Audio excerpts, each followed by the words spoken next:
I'm gonna let Miranda. There we go.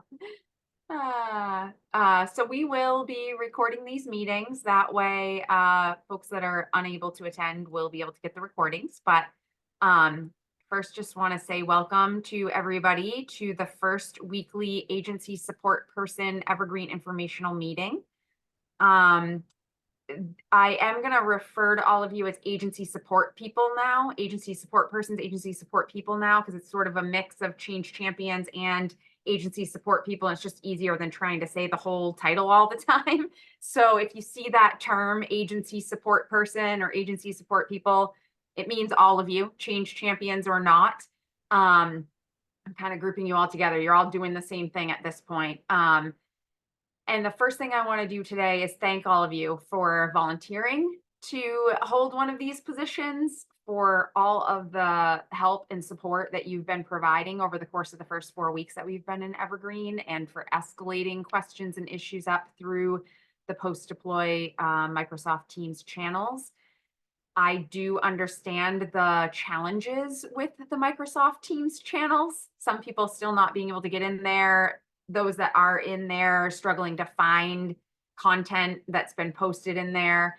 I don't want to just remove them entirely yet. I would like to keep them there as dedicated forums for the different groups, the community case management care coordinator group, the provider group, and then our state staff group. So I would like to still uh, keep them and have you escalating issues and questions through them. But what I'd like to do is use this meeting to kind of share out some of the common information to you, answers to some of the common questions, updates on some of the common issues, and then receive some of your issues that maybe you haven't been receiving status updates on, or new issues that maybe have come up that haven't had an opportunity to get escalated through those channels. Um, we do only have an hour together. So I will say, throughout the meeting, go ahead and type new questions, issues into the Q&A. So find your little Q&A icon on your Zoom window, open that up, send information through that throughout each of these meetings.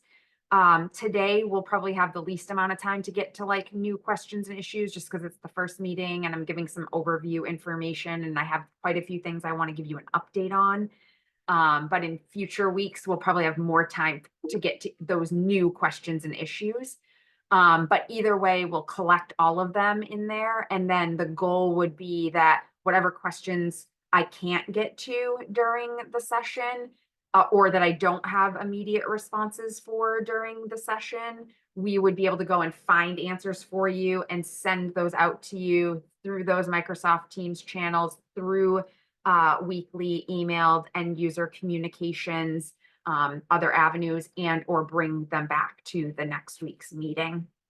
So definitely supposed to be a two-way share of information here. But again, today I'm going to kind of monopolize the meeting. So apologies in advance for that. I'm going to be doing a lot of talking today, but in future meetings, hopefully we'll all be able to do some talking and sharing and that kind of thing. The other thing that I will say is this is a mixed group of individuals across all agencies, different roles, because some of you are community case managers, some of you are providers. So I don't want to have you guys doing a lot of screen sharing in this meeting, because I definitely don't want to be sharing sensitive private information, because I do want to record these and be able to share these out with everybody for playback and stuff like that. So if we need to do any screen sharing, I will try to do that using my login and navigating to a test record, so that we're not seeing any person information or particular organization's information. That might be challenging. It might be challenging to do that because I might not have all the data staged or an example that I can use to kind of answer your questions, but we'll do the best that we can. And if we need to try to, like, if there's a specific challenge or something like that, we might need to try to schedule a separate meeting with somebody individually to do some screen sharing, and we can talk about how that could work. So again, the goal of the meeting, me to share out some common information, you to submit questions and issues that maybe haven't been submitted yet, or that you're still feeling like you don't know the answer to. I do plan to send out weekly emailed communications to all end users. So we'll start that this week. I've been wanting to do that for the first 4 weeks, but it's been difficult to get our head above water with the volume of questions and issues that have been coming in. But I do have an email drafted up that I hope to send out tomorrow. So I'll probably be sending those emails on Tuesdays or maybe Wednesdays.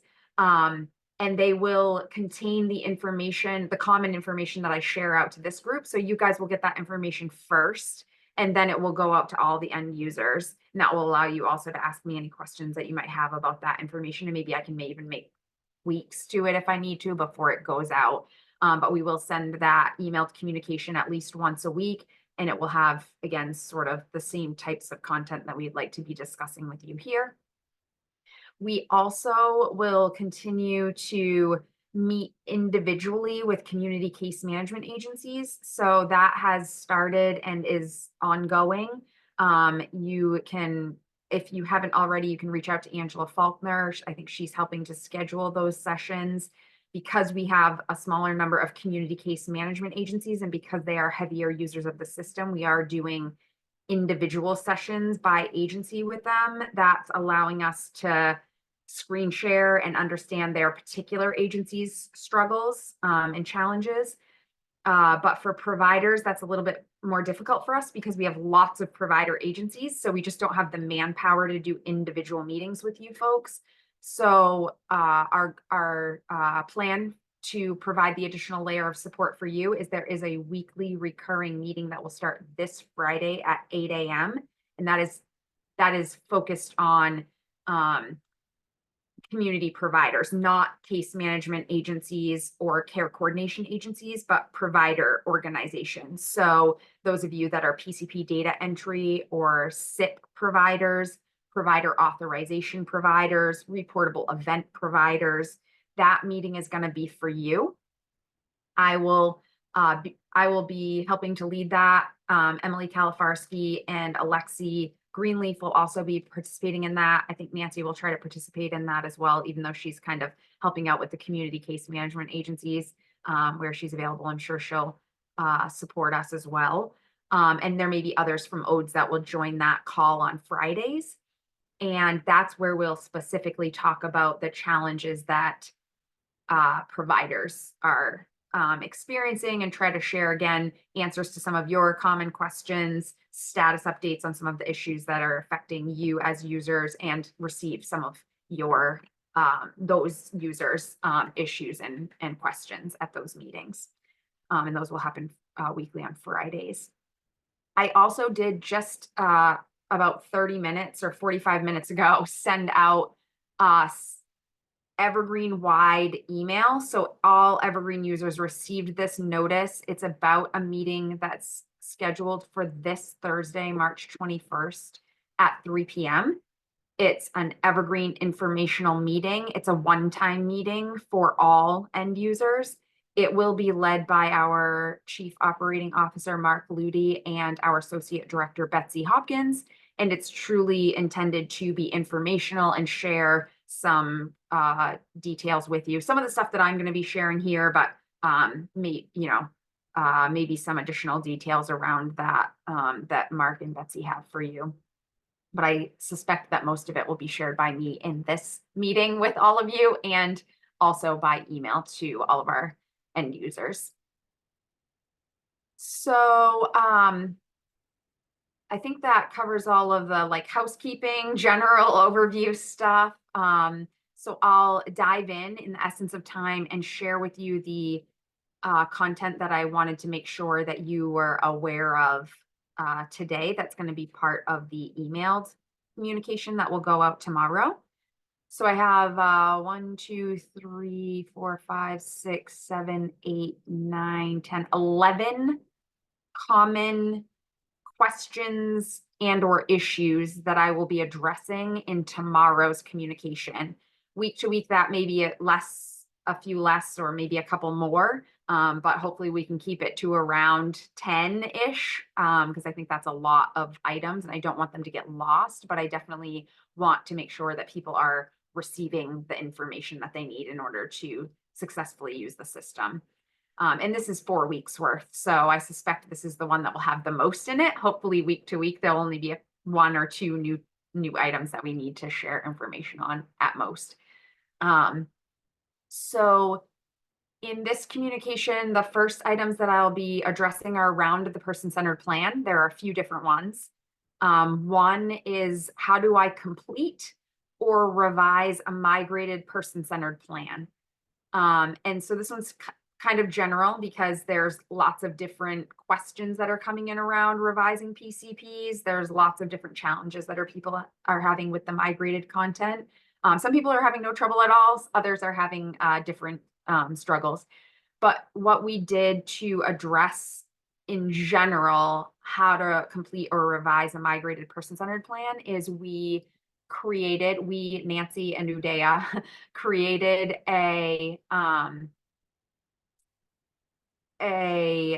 quick tips document. I'm going to try to share my screen here. That's why I'm struggling, because I can't talk and share my screen at the same time.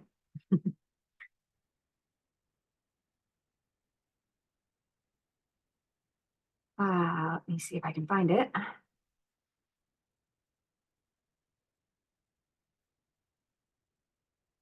So this document, let me see if I can move this out of the way.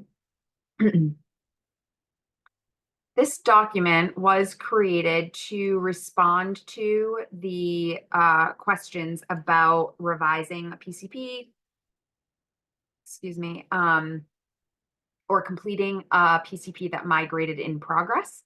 So it's a PowerPoint document. It's several pages long, I think 7 or 8 pages long. It helps the user navigate to the person-centered plan custom form list page, and then use the column sorter to determine the status and whether or not the plan is active. And then under the active plan, how to find the revise icon, and then how to do a revision with some details about revise types. And then also how to, if the migrated data had 2 or more PCPs that migrated in an in-progress status, then you're unable to revise because you can only have 2 in an in-progress status at a time. So it also provides examples of how to close migrated PCPs, other versions of migrated PCPs, or get them set to complete. So either finish populating them and get them set to complete, or close them so that you can revise from the active plan. Leslie, Yeah. I'm not able to close them because there's no close option in any of the ones that migrated over that are still considered active, which is preventing me from being able to complete other PCPs that I'm trying to do. And you're Same issue. okay. And you guys are community case manager role? Yes, Okay. Thank you. there's no close option. Thank you for that information. I will take that back. We will help you get that remedied. So, and then there's also, so this document here will be attached to the email that goes out tomorrow, to all users. And it's also available from within the Evergreen Help Center already. So it's important for all of you as agency support people to know where the Help Center is and how to navigate to the Help Center, because this is where we're going to be uploading all of these quick tip guides. So as we create them, we'll also send them out by email, but we'll make sure that they're in the Help Center so that you can navigate to them as you need to. Oops. So you go over here to Help, and you go to Help Center, the very first option. And this is where you can find guides and manuals for Evergreen. And so this one here is this Quick Tips Person-Centered Plan Evergreen Quick Tips PDF. And then you use this little 3 ellipses here. You can view it in your browser, or you can download it. That's the view in browser. And then if you do download, it will open like this over here in a separate tab. So definitely continue to check that help center as we create new instructional guides, quick tips. We'll be loading them there first. In addition to this general PCP document quick tip guide, we've also been receiving questions about how to revise a PCP for a 90-day review if you're getting an error. So some community case management agencies are getting an error when they try to revise and select the change reason of 90-day review. Some are being able to revise under the change reason of 90-day review, but once they make that revised copy, there's a completion requirement around medication review dates that is requiring them to select a medical professional from the user's contact list.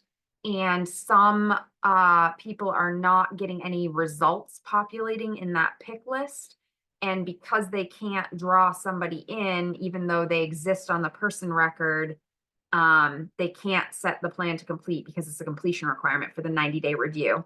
So if you're having trouble revising a PCP for the change reason of 90-day review, please reach out to your community case management liaison for assistance. There may be another combination of change reasons that you can use in order to revise your PCP, or if all else fails, you can always create a new initial PCP for that person instead.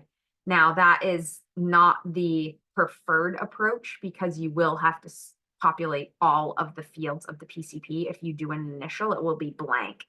And so you'd have to copy and paste from your active version into that initial. But that is a way, if all else fails and you need to urgently get a PCP through the process, then you can always select add new form from the forms and list page and do a brand new initial PCP for that person. Well, Lexi, that's not working for all of us because we can't complete them because we can't close the active plans. Right. You know, I know that this help center is here and these templates are here and these PowerPoints, but it's extremely frustrating to go through this help center, to go through these PowerPoints, to do the work, to find that you can't do it because the system doesn't have the buttons and the drop downs that you need to do. So, you know, it's at a point where I've gotten to just say, I'm not doing my 90-day reviews because I'm spending all this time trying to figure out how to do them, but I can't do them even though I try to figure it out because the buttons and the drop downs and all the stuff isn't there that I need to do. You know, is there an update on when the system is going to be fixed? I don't think it's so much that we can't figure out how to do it, but we can't do it because the system is broken. Yeah. So I understand your frustration, Lucinda, and that's why I'm here, is to try to help alleviate some of these problems. And you know, I think there are a variety of issues that have been reported, and some of them are common to all users, and some of them are unique to individual users based on your migrated content and the state of the data in EIS and how that migrated to Evergreen. So I don't think that there is a blanket response to your question about when things are going to be fixed, because there are a variety of different things that are creating issues for users depending on your organization, your role, the form that you're trying to work on. So I appreciate your comments and I do understand the frustration, and I really just want to say, you know, we are trying to respond to those things as quickly as we can. Some of them are permission-based changes that can be remedied a little bit more quickly. Some of them are data fixes that may need to be done by our vendor. And some of them are functional issues that also may require development from our vendor. So depending on what the issue is, sometimes they can be turned around relatively quickly, and sometimes they're going to take a little bit longer, which is why we need to find avenues for you to have some temporary workarounds for things that are going to take a little bit longer. So for this, I was not aware that you did not have the close option. So that's new information to me, but that's great information because we can make that available to you through the user interface relatively quickly. So hopefully, maybe even by tomorrow, we can have that close option available for you so that you can be closing your PCPs. I And still can't delete any of the auto-populated goals. I was told 2 weeks ago that that was gonna be fixed and that it had been fixed. I mean, so I still can't view my cases that aren't assigned to me as the supervisor. I mean, these are a lot of things that I've identified. I've been told that I should be able to do. And Angela couldn't figure out why I can't. So it's just, the fixes aren't happening. I can assure you that fixes are happening. The auto-populated goals, I was aware that that issue had been surfaced. I apologize, I don't have the status of that right in front of me, but I can certainly follow up on that one as well. That is also something, again, that we should be able to uh, surface that permission for community case managers so that you can do that. And I know you are, so it sounds, Lucinda, like you've met with Angela. I'm not sure if your agency has had your one-on-one session with Angela and Nancy and Udaya yet, but Yes, we have. okay. So those issues that were surfaced at that meeting have been surfaced. That's probably why I'd heard about the auto-populated goals. And they have been added to our issue tracker, and we are working on those with the appropriate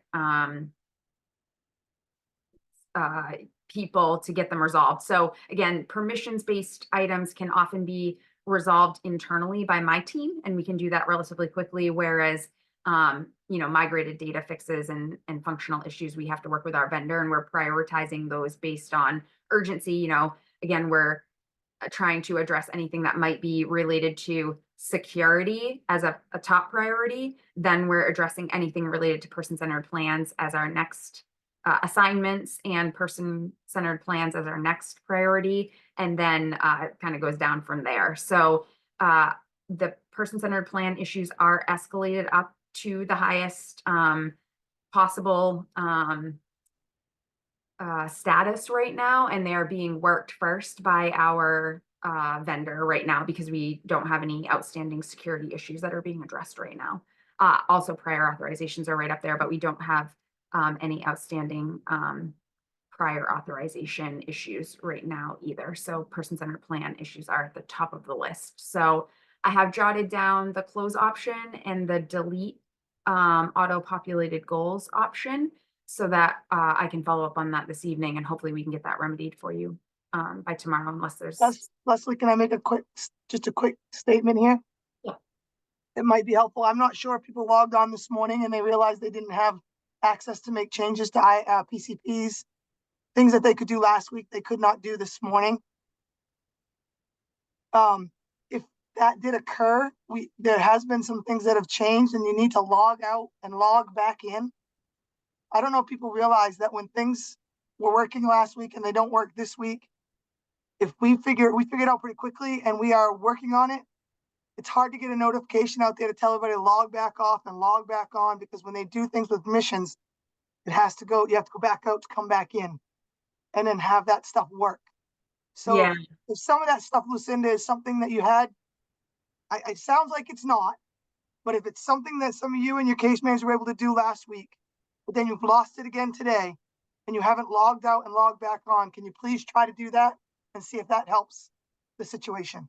This is stuff that's been consistent. It did have indicate today that there were some updates made and to log out.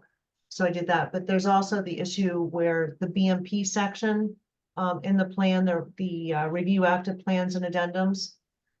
There's the pencils there that you have to add information, but there's no way of doing it. It won't let you edit. There's no way of doing it. So I can't complete a plan to close it because there's no way of editing that section. So I haven't seen anything different in the 4 weeks that we've been doing it. It's just been consistent across the board. But thank you, Nancy, for sharing that. I'm also tracking the comment about the BMP, Lucinda, as well, just to check in on that.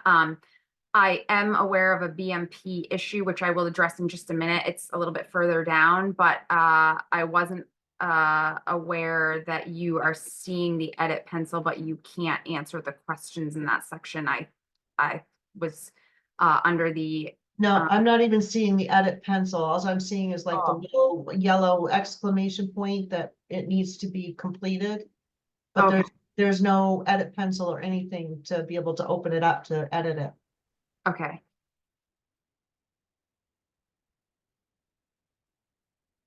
Okay, thank you. So again, I will follow up on these permissions related items that you've just shared with me, Lucinda. Hopefully we can resolve some of those relatively quickly for you. And at a minimum, you can then, at a minimum, we can get the close option for you so that you can then close out enough so that you could create an initial if you need to. But hopefully we can get all these permissions items cleared up quickly for you. So in addition to those two PCP items, the other common question that we've been hearing about PCPs is how to add an agenda to the PCP. So you can download a copy of the PCP agenda. See if I can show you quickly.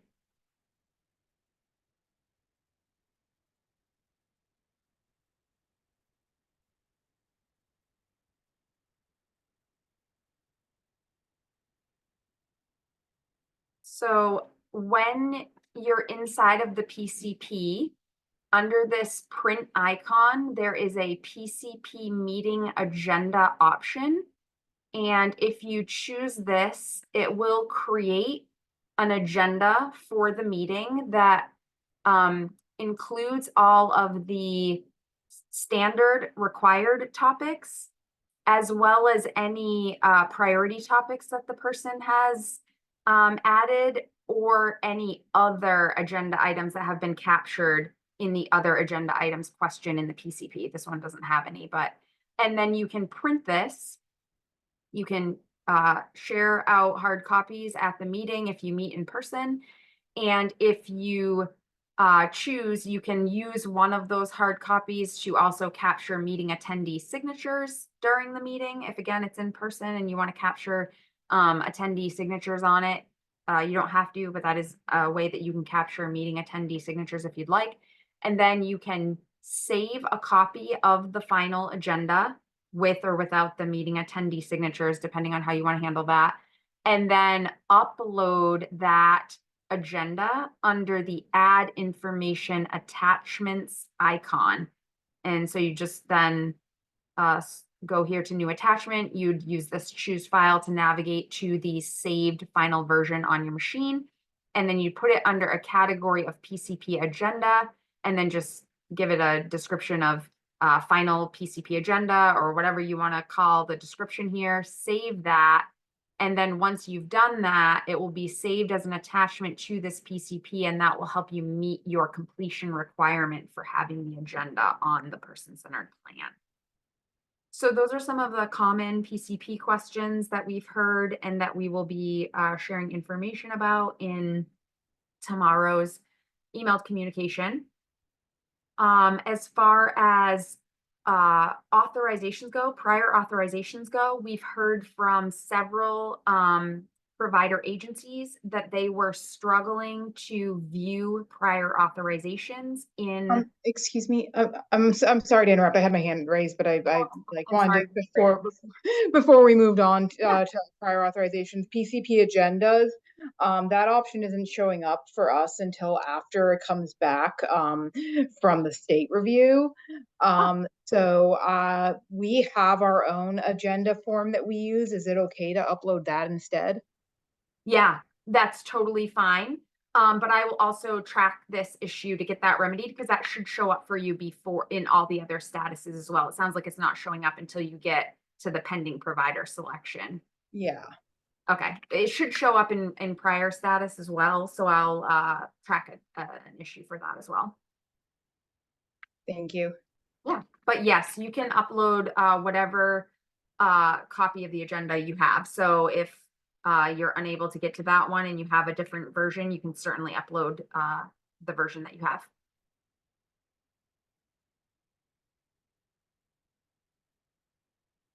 Okay, so we've also heard from several provider authorization users that they were struggling to find and view prior authorization information in Evergreen. And they were not wrong.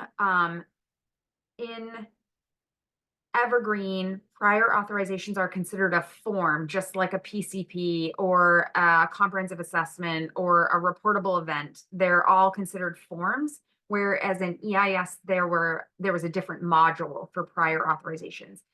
Because they're considered a form in Evergreen, and because we need to security control the form access by user role, providers who need to view prior authorization data cannot view that under the person record in the forms and plans area.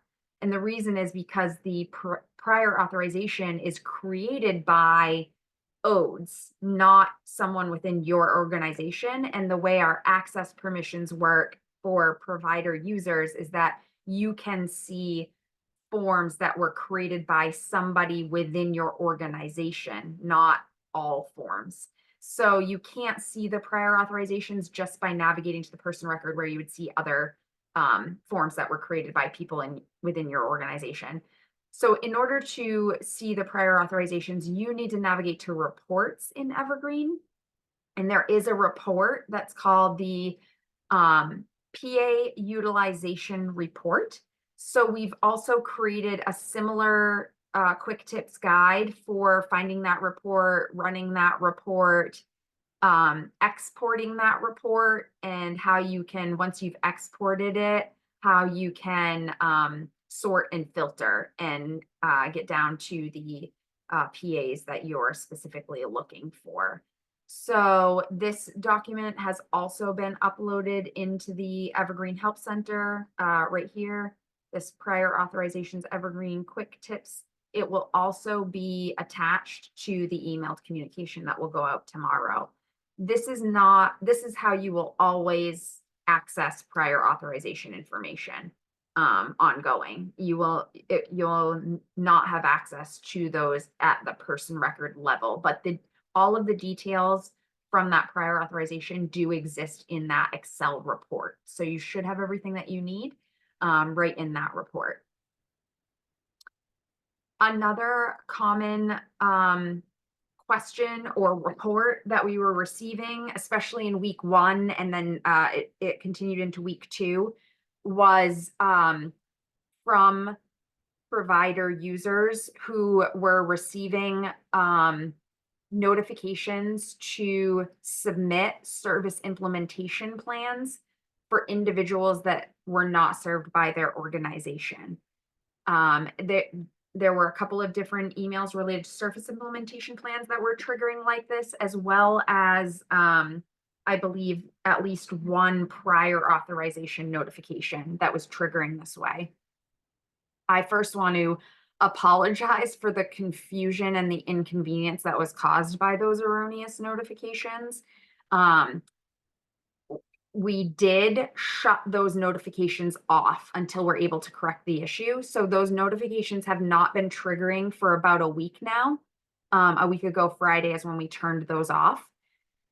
That said, all of the ones that did send to you are still in your notifications module. So if you navigate to your notifications, they all still exist there. And I also am aware that there was a challenge because not only were they sending to you, but you couldn't mark them as read. They were always staying bold and you couldn't archive them in the first few weeks. we have remedied that situation. So you can now, if you open the notification or if you click on the notification, you can mark it as read and it will be unbolded. And if you want to bulk archive them, you can go in and check the bulk archive, select all on the archive, and you can archive all of them off out of your view so that you don't have them cluttering up your notifications box anymore. We chose not to bulk archive them for you because we did hear from a few providers that they would like to be able to do that themselves so that they could keep the ones that truly were theirs in their notification box and not have all of them archived off. But you can, again, go in and one at a time archive those out of your view or bulk archive those out of your view. And we will turn the notifications back on ultimately, but this does require a code change. And it may take several weeks for us to get that remedied. So in the meantime, you can, it's not ideal, it's not super efficient, but you can, as a PCP data entry user or SIP provider, you can log in to Evergreen and you can navigate to the reports module, the reports area again. And you can go to the SIP providers invitation, SIP provider invitations report. We will be creating a quick tip on how to navigate and find this report as well, and how to run this report so that you can see what SIPs need to be populated. We are also asking that community case managers or BI care coordinators notify providers when they are being requested to submit SIPs for right now until we're able to turn the notifications on, just so that they don't get, they're not just sitting out there and the provider doesn't realize that they need to populate those. And also along the lines of service implementation plans, there is a challenge that was known before we went live with access to those service implementation plans for new providers. So if you're a provider that's already assigned to the person record, you can navigate to the person's record. You can go to the forms and plans area. You can navigate to the person-centered plan custom list page. You can click on the PCP that you want to go into. You will come into the PCP tab and it will be giving you an access denied error when you log into that PCP, when you click into that PCP, because you, as a provider, you do not have access to view the full PCP, but you should see the SIP tab. You can click on that SIP tab and then you should see your SIP, a row for your SIP listed in that SIP tab. And then you should be able to click and go into your SIP and fill out your SIPs in there. So once you've navigated to the report and you see which SIPs you need to fill out, we're also going to give you some instructions in that quick tips. We just haven't been able to create it yet, but we're going to give you some instructions on how to navigate to the person record to find the form, open it up, populate it. If you're a new user though, if you're a new provider though, who has not been selected to provide services to this person yet, you will not be able to navigate to the person record because you will not be assigned to the person's record yet. So you will have to fill that out on paper. So that was the known workaround that was described during training.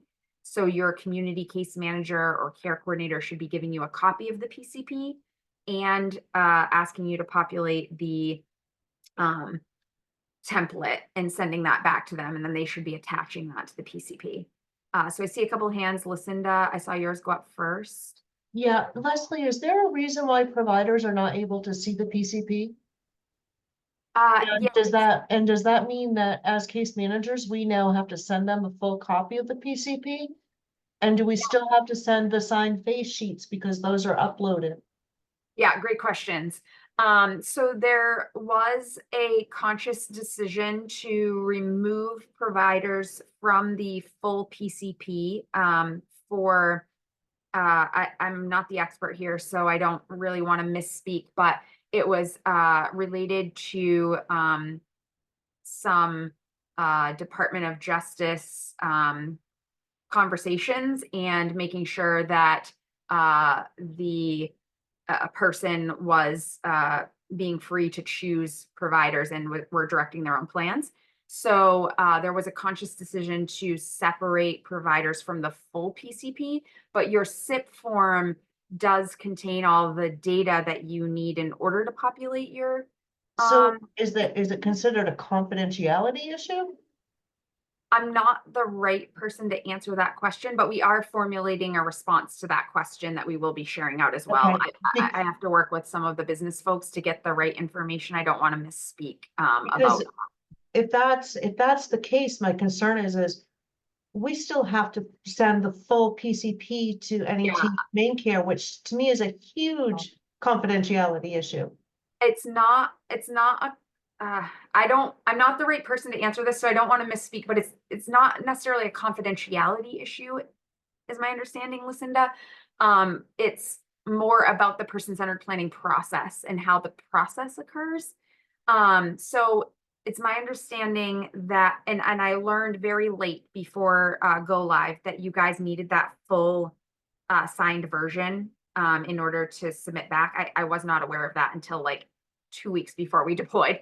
So I am also working to try to get it so that you have the ability to print the full signed copy. So ultimately we will make that available so that providers can print that full signed copy. But the workaround was for community case managers to provide that to providers until we're able to make available a print option for them to print it themselves.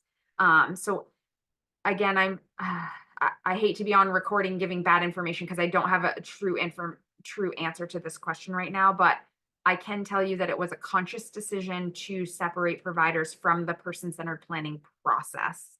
And I can tell you that the workaround for providers not having access currently to print the full signed copy was for community case managers or care coordinators to provide that to those providers until we can get that remedied. So there is a print option in that PCP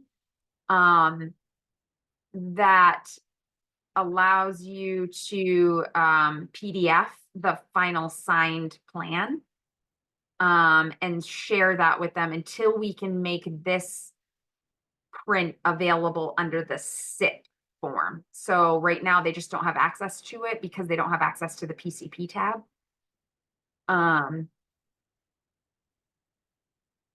So it's in this same area here. There's this person PCP print. This will create a version of the PDF that you can export as a PDF and save that and then share that with the providers that need it. So the goal would be that ultimately that same person PCP print will be made available under the SIP form itself, like over here, for the provider to be able to print it themselves. But again, I think it's really about separating the provider from the person-centered planning process is my understanding. Tammy, I think you had a question as well about SIPs. SIPs. Yes, so we can get into them, but we can't document anything. We can't update anything. So you're able Why to get would that be? you're able to, or sorry, you're able to get into here, like where I am for the SIP. I don't even get that far. Like I'm looking at somebody's SIP right now. Like And it says The other tab, Leslie. this one here. Yeah. And so you're not able to open this, Tammy? So you should be able to click it and screen looks different. See, I have goal and service details and then SIP details. yeah, you're not going to see this first section at all. That's not a Right. section for you. So you should see these two sections, Tammy, and this first section is all just display information Regular. coming from the PC. Right. So the only section that you should have to fill out is this service implementation plan details section. Can't And put anything in there. in order to populate that, you do need to be in the edit mode. So you have to click on the edit Okay. toggle mode. And then, so this one's not a good example because, I'm And in, that's the challenge because your permissions are different than my permissions. well, So- no, this is just a bad example. I wasn't prepared. I'm in a completed one okay. that didn't generate well, but in edit mode, you should have, you should see the questions that have the orange exclamation marks. I don't know if I have another example here. I think that was. Yeah, one. I'm scrolling through it right now and I'm not seeing What any is of the that. status? Tammy, what is the status of the one you're looking at? It shows in progress, and that was one of my questions. What is the status that it should say for us as providers when we get that invitation and Yeah. we click into it? What should the status say? In progress. Okay, that's what it has. That's the right progress or right status. It should be in progress. And then it should allow you, if you click the edit toggle, to populate the questions in that third or second section for you, that final section. And then you should be able to set the status to submit. There's no informational icons. There's no place where I can actually it's not letting me change, enter, nothing. And that's the problem that a couple of people, my coworkers, have too. Could I ask a question real quick? Tammy, have you tried clearing your cache yet? One of my case managers had to do that after the updates today, that were supposed to give us access back. One of my case managers logging out and logging back in didn't work, but when he cleared his cache, it worked. I haven't today, but I will try that and suggest that for others too. Thank you. Yeah, and I'll also take that back, Tammy, just to see what might be going on there as well. But I know we do have people that are populating SIPs, or at least I believe we've had people that are populating SIPs. So it might be unique to that specific person-centered plan, or that SIP form got created or something like that. Like maybe it was a one that migrated in progress. I'm not sure. So I might need additional details around that. So if you could email or you could email or post in the MS Teams channel, Tammy, I've lost complete access to that channel. I've been trying to get back in. I can't get back in. It's very frustrating for me. So we won't even talk about the Teams channel right now. okay. Who can I email though? Yeah, can you send an email to evergreen.dhhs@maine.gov with the person ID and the PCP form ID number, and if there are multiple SIPs on there, which SIP you're having this challenge with. And if you have a couple of examples, you can include more examples, and we'll. Yeah, I have a couple of people that it's happening with. So I'll get that and I will email that over to that. Yeah. And please tell me that when I email that group, because this has been happening too, which is very frustrating. I'll email one inbox, they'll send me to another one, and then when I email that one, they'll bounce me back to the first one that I sent it to. So just as an FYI that's happening. Yeah. When you send this to that email box, say, Leslie told me to send this here. Because I appreciate it. They've been told not, we're trying to get people to send stuff through the Teams channel and the appropriate Teams channel. So they have been told not to respond to stuff and to ask people to put things through the Teams channel. But you can say, Leslie asked me to send this here because I'm having trouble with the Teams channel. And Yeah, it kicked me out about a week and a half ago or a week ago, and I haven't been able to get back into it yet. Yeah, I'm sorry. I would love to take that avenue because it would be much easier. I know. I'm sorry that everybody's having so many challenges with the MS Teams channels. I've been back and forth with Maine IT trying to figure out, there's a bunch of different problems, and they give me one answer and then we seem to resolve it, and then there's a new issue, and then we seem to resolve it, and then there's a new issue, and I'm not technical. Just as long as I can get it resolved somewhere with somebody, that's my end goal, and I will be a happy chicken. All right, so just make sure you tell them that so they don't bump you Okay. out. And even if they Thank you. say something else, just know that it's coming into the box and that I know that it's coming in there and I'll find it. I appreciate it. Thank you. You bet. So aside from those service implementation plan items, we also are aware of some provider authorization an issue with provider authorizations that came in. And this is not related to the Evergreen system. The prior authorizations are in Evergreen. They are being submitted over to MIMS. MIMS is processing those, but the issue is with doing the claims through the portal.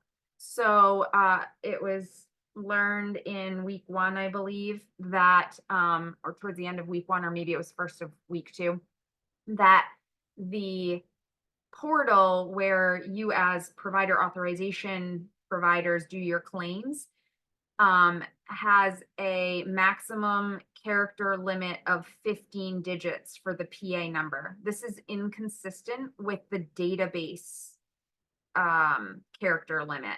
So the MIMS database accepts 30 characters where the portal only accepts 15. And we on the ODE side were not aware of this limitation on the claims portal. So the Evergreen PA line numbers were 17 digits. So we were being able to create them in Evergreen. They were flowing over to MIMS. MIMS was processing them. They were there to be able to do claims against, but using your existing process where you add the PA number, it was rejecting them, or it was denying them because it was truncating your line number by 2 digits. So it wasn't being able to find your PA because it was missing 2 of the digits. So there was a notification that was sent out through the OMS listserv letting all of you know. Hopefully you saw it, but if you haven't, hopefully you're hearing this now. You can still submit claims. They will process, but you need to leave the 17-digit PA number off of your submission. That will then allow the system to auto match on the PA date and the service proc code, procedure code. Can I This just interrupt? though. Yeah, go ahead. Can I just mention one thing with that? Yeah. So one of the problems with that, in talking with other providers that use billing software, some billing software does not allow you to upload a batch without having an authorization number in the software for the upload. So I Yeah. hope they're addressing that for those providers that Yeah. have that issue. Yeah, so 2 things are happening to address it, but for right now, for those that can submit without the PA number, you can do that. For those that can't, there are 2 things that are happening to address it long term. One was that in Evergreen, we reduced the digits to 15. So that occurred on Friday. So all new PAs that are being created moving forward will only have a 15-digit number. So it's only the ones that exist up to Friday that are potentially still a problem, which that's a lot of PAs still. So we are also working with OMS and Gainwell to try to escalate the priority of a fix to the portal to accept more than 15 characters. I do not have a status on that issue right now, like a timeline on that right now, but I do know that it has been escalated and it is a priority issue that's being worked. Is that as of last Friday or this Friday? This coming Friday. No, last Friday. So on Friday. the 15th, yeah, on the 15th, we deployed the fix for that in Evergreen so that all new PAs that are generated starting on March 16th forward, which it was the weekend. So I don't think that any were generated over the weekend, but starting today, any that were generated and moving forward will only have 15-digit line numbers. So at least stops the bleeding, and all the stuff moving forward will have an appropriate 15-digit character, but it doesn't remedy the ones that were already existing through the 15th. So the ones from February 20th, when we went live, to March 15th still have a 17-digit number. So we are still working with OMS to try to get the claims portal adjusted to accept more than 15 characters. And they're not gonna automatically just update old authorization numbers to be 15 digits. They're gonna leave the current ones as is, but any new will only be 15 digits. Yeah, correct. Okay, I just want to make sure I'm understanding what you're saying in the manner that you're saying it. Thank you. Yeah, that's correct. So that was the highest priority prior authorization issue. That's the information that I have on that. Aside from prior authorizations, we also have received an issue around reportable events with a category of dangerous situation. We were made aware in week 1 that there's only 3 options for the subtype of dangerous situation, and that doesn't encompass all of the reasons that somebody might be submitting a reportable event with a category of dangerous situation. So we do have a ticket in with the vendor to add an option of other. That option of other will be deployed, is expected to be deployed into the system on April 5th. We do have that, it'll have to pass testing, so hopefully it will be in there on April 5th, but the goal is for it to be deployed in April 5th, on April 5th. But we do have a temporary workaround. We are asking that if your option, if you don't have the appropriate option, that you select hostage taking as the option. This is not, again, not ideal, but that is the dangerous situation that is the most rare. So that's why we're asking you to use hostage taking, but make sure that in your describe incident details text field that you are indicating that you were directed to select this option because your option of other does not exist. And please clearly describe what the situation was. And then our goal is to go back and do a data fix for the ones that were entered under hostage taking once the other option exists there. Yeah, go ahead, Tammy. So instead of choosing hostage taking, I've just been, before you hit submit, it comes up with a comment box. I've been putting a note in there. This is not this specific arson, blah, blah, but whatever. I've been putting, this is related to a dangerous situation because of A or B or whatnot. Is that okay rather than choosing hostage taking, just putting that comment as opposed to what it really is? Or would you rather use the yeah, workaround? I'd rather that you use the workaround. So if you have a list of ones that you've already submitted that way, if you can provide that to us as well. And if others have a list that they've submitted that way, like a different way, if you can provide Okay. that list to the evergreen.dhhs@maine.gov box and just say, this is a list of reportable events that I've submitted not using the workaround, but that will need to be data fixed. Okay, I could do that. That is, I want the vendor to, the reason we're asking you to pick hostage taking is because I want the vendor to just go grab all of the ones with hostage taking and update them to other, and then use some of the description, try to use some of the description to populate the other value, because we're going to put a text box in there for what was the other reason. So it would be ideal to have them all in that same format, but I realize that this information hasn't been shared out consistently yet. So we'll try to do a data fix for any that were submitted a different way, if at all possible as well. Good, because I didn't know about that workaround. Yeah, I know. I know. Yeah. That's So okay. I only have a few, so that's good. Thank you. yeah, you bet. So I know it's a little past 5. I do have a few more questions that I'd like to get through. So if anybody can hang on, I will go through these other 3 before we adjourn today. I do see that there are a lot of items in the question and answer as well that I haven't been able to get to, but I will take those and we'll try to respond to those throughout the week and or at next Monday's meeting. But if you need to drop, please feel free to drop. This is being recorded. You can listen to the remainder of the meeting after the fact. We will try to get these meeting recordings posted to our YouTube channel relatively quickly, like maybe within a day or so, and then we'll be able to email out to this group the link to that recording so that you can listen to them in a little bit more timely fashion than trying to get them posted on our website.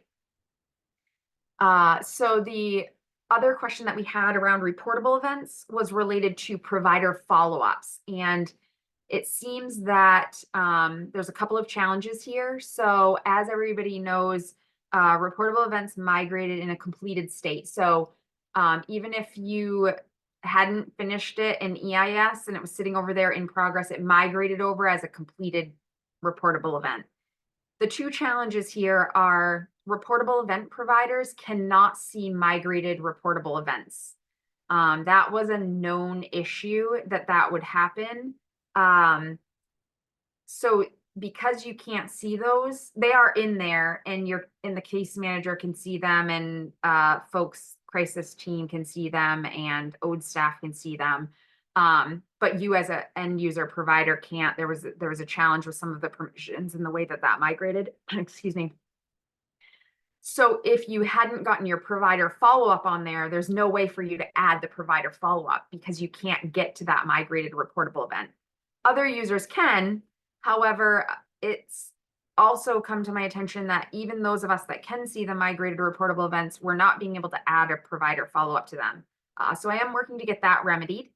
So what I'm gonna ask and what I'm gonna share out in this communication tomorrow is that if you had a reportable event that you had not submitted a provider follow-up for that you need to, a migrated reportable event that we're creating a paper version of the provider follow-up, and we're going to ask you to populate the paper version and remit that to us at the evergreen.dhhs@maine.gov email box. And then someone on ODE staff will manually data enter that into the correct reportable event once we've been able to remedy the challenge of us being able to add those to those migrated reportable events.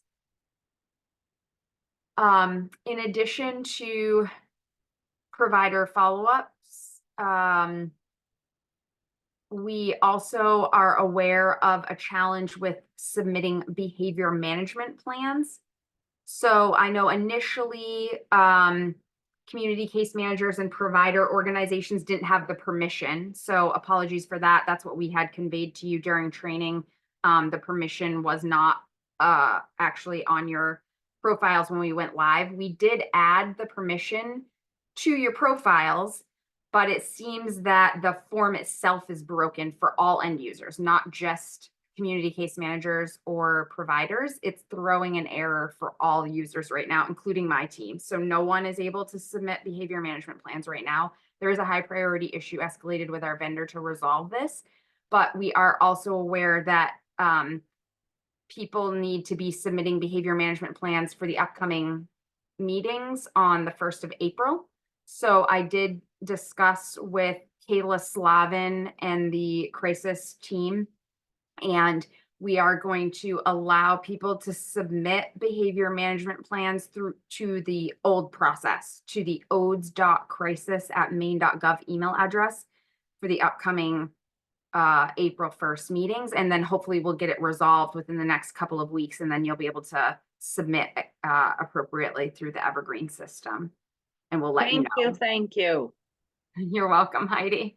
And we'll let you know as soon as that has been resolved in Evergreen. You can start submitting those through Evergreen. We do want them submitted through Evergreen ultimately because they do feed your person-centered plans, and it's important for that information to show up on your person-centered plans. But we also recognize the urgency of being able to submit them for the April 1st deadline. So I just want to make sure I have this right. So they can be submitted through the old process, Yep. even though they're upcoming in April, but as soon as that error occurred is fixed, we can then upload them into Evergreen.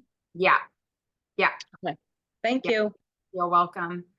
And then along the lines of safety device packets, I know again, initially, there were some challenges with the permissions, but that should be resolved. Community case managers and care coordinators should be able to submit safety device packets within Evergreen.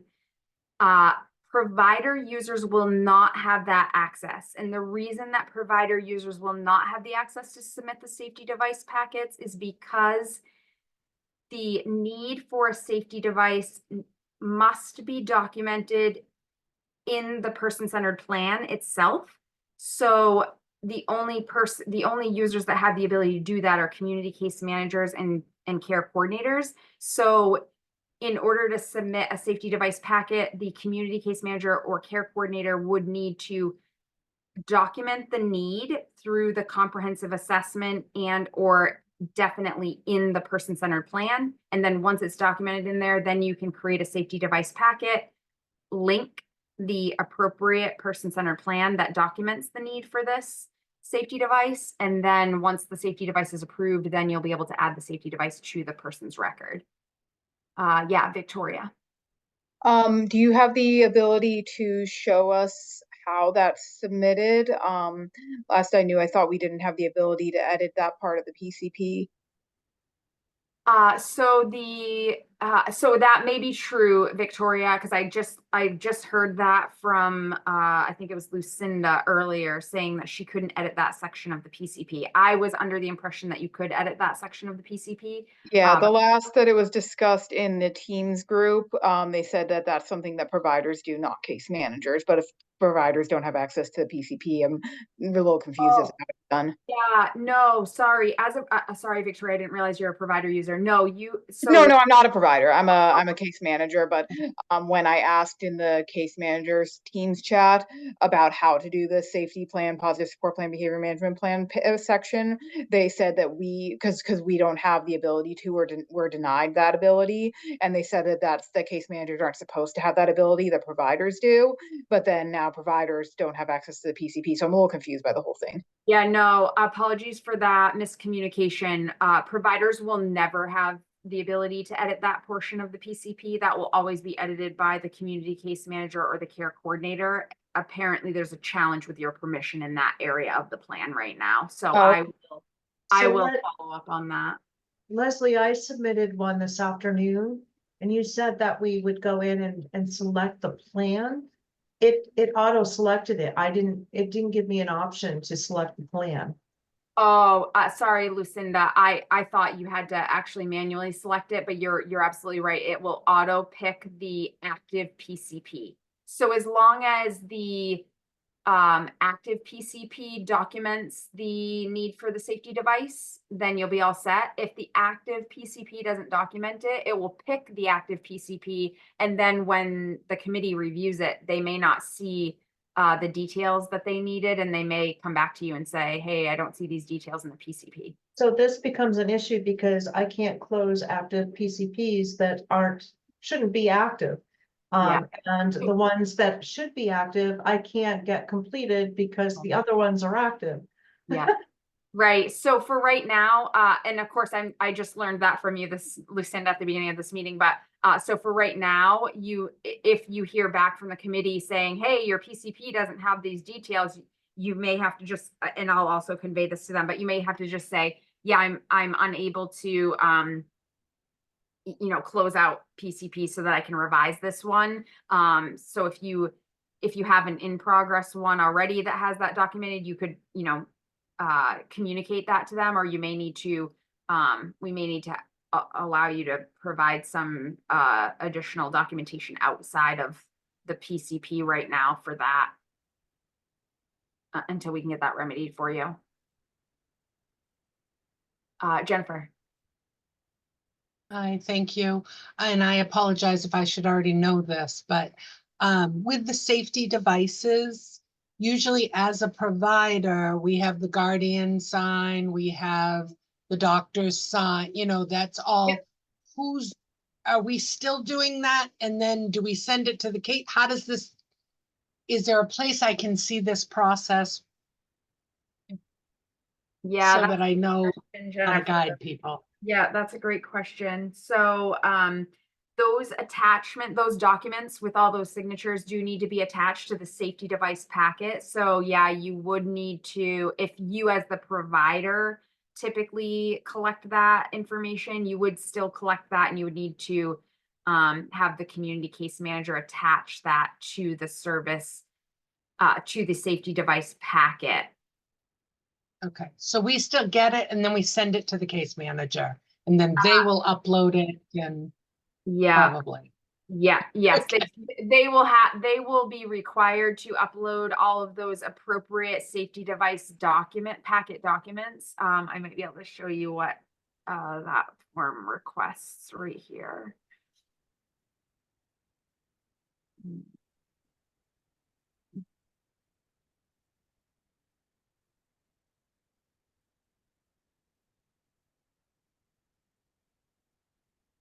So in order to submit a safety device packet, they need to upload the safety protective device request form and the safety protective device approval form. So if those are two of the forms that you were referring to, Jennifer, which I think they might be, Yep, you could still collect the content in the signed form and then give that to them, and then they would have to attach it here. and as a provider, we won't be able to see it? No, So is that, no, I believe you'll be able to see it. Don't quote me on that. I'll confirm, but I believe you'll be Okay. able to see it. You just can't submit it. okay, because licensing sometimes wants to see those. Yeah, I think you have the ability to see them. I'll confirm that. I think you have the ability to see them, but you definitely don't have the ability to submit the packet. Thank you. That I'm jotting down for me to confirm the providers. And see safety device. That's it. And I believe for sure you can see the safety device once it gets added to the person's record as well. So once safety devices get added, so once safety devices get approved, then they can be added to the person's record over here under the health information icon and under devices and modifications. So, and again, the case manager will have to add this here. I just want to make sure that we're clear on this. In the old fashioned, an EIS or whatever, when we submitted for the safety advice plan, so we had to have a picture for every single one. Is that going to be uploaded in here as well?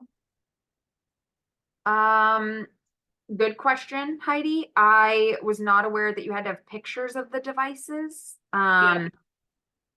They certainly can be uploaded to the safety device packet as part of one of the attachments. So let me try to go back to that.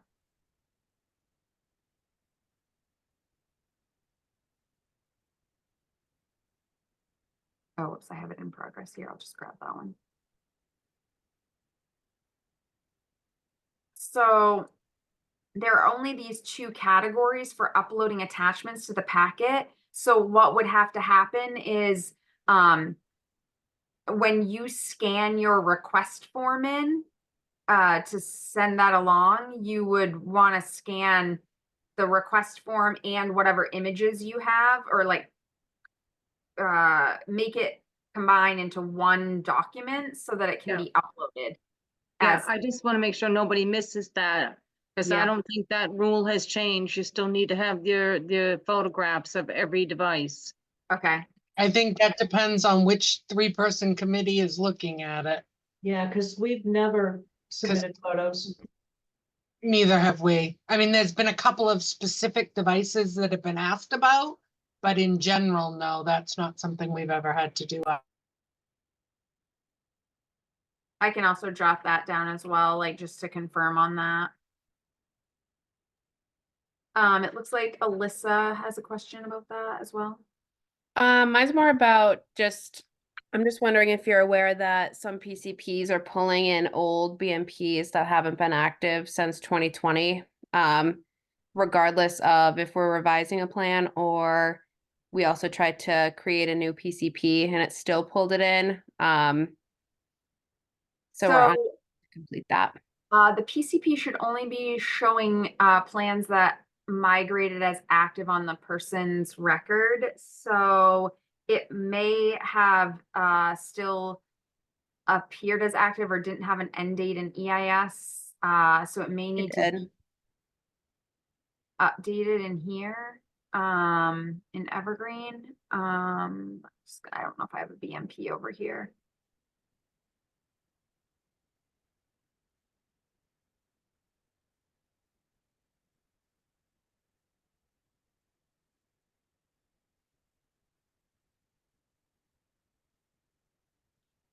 So this one is set to completed. And plan create date.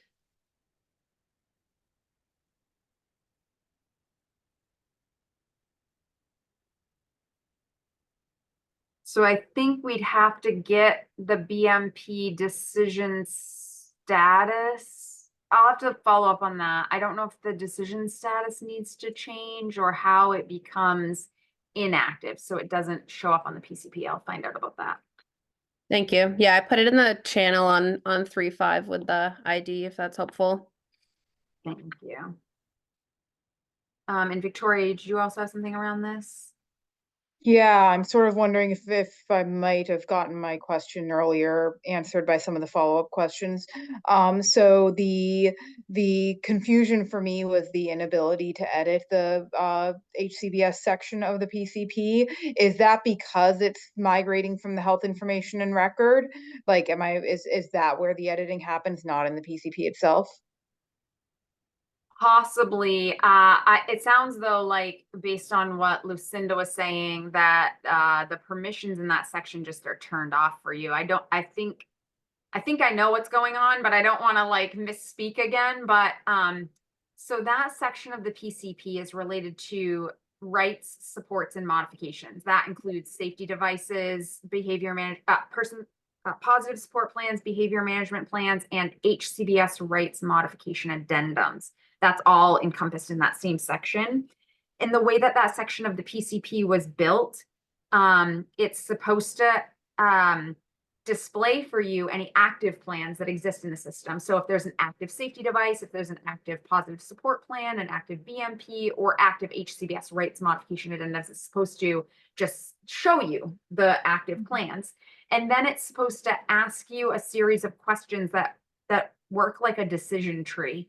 So as you answer the questions, the system would then respond to you to tell you whether or not you need to create a positive support plan, or you need to create a behavior management plan, or you need to create an HCBS rights modification addendum.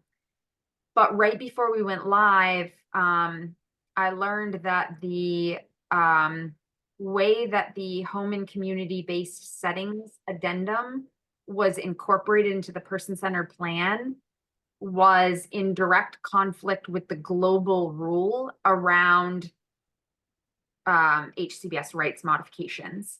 So we attempted to shut off the HCBS rights modification addendum portion of that section of the plan. And during training, we communicated out that HCBS rights modification addendums should still be done using the paper process, and they should be attached to the PCP as a paper document.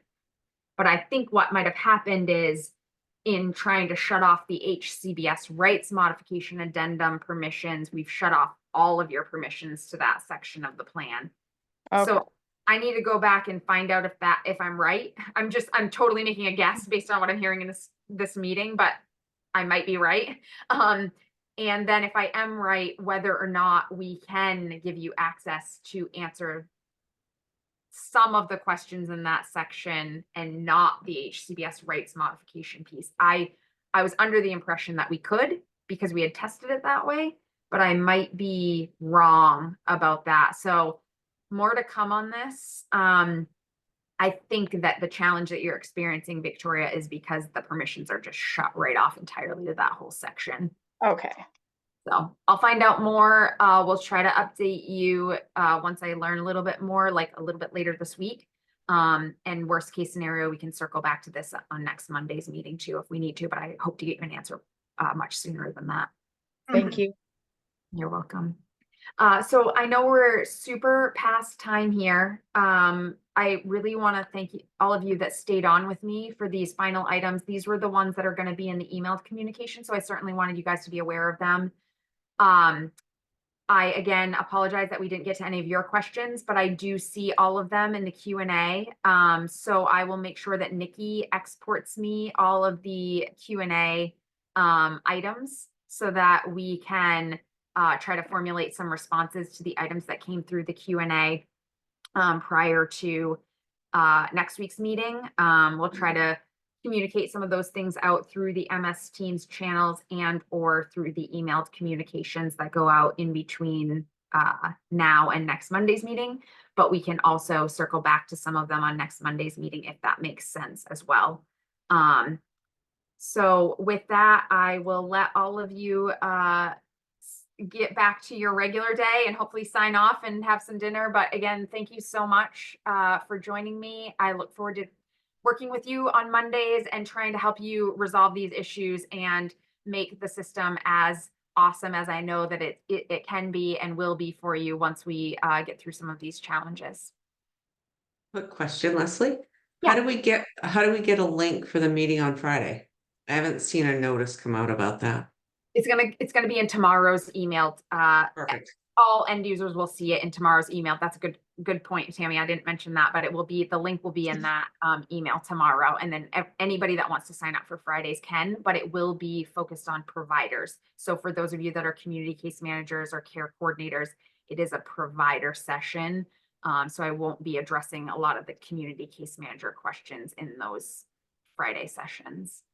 All right. Would it Thank be you so okay much. for a case manager to listen in on that? You sure can. Okay, Yeah, great. you sure I can. get a lot of questions from providers, so it'd be nice if I could Yeah. help answer. Thank Certainly you. can sign up and participate and listen, but I just won't be taking questions from community case managers and responding to those questions. It's going to be focused on the providers because they don't have the extra community case management liaison group and the one-on-one sessions that are trying to be held with the community case management agencies. So I want to make sure they have a forum to get some of their questions answered. But Absolutely. I'll be very quiet and just listen.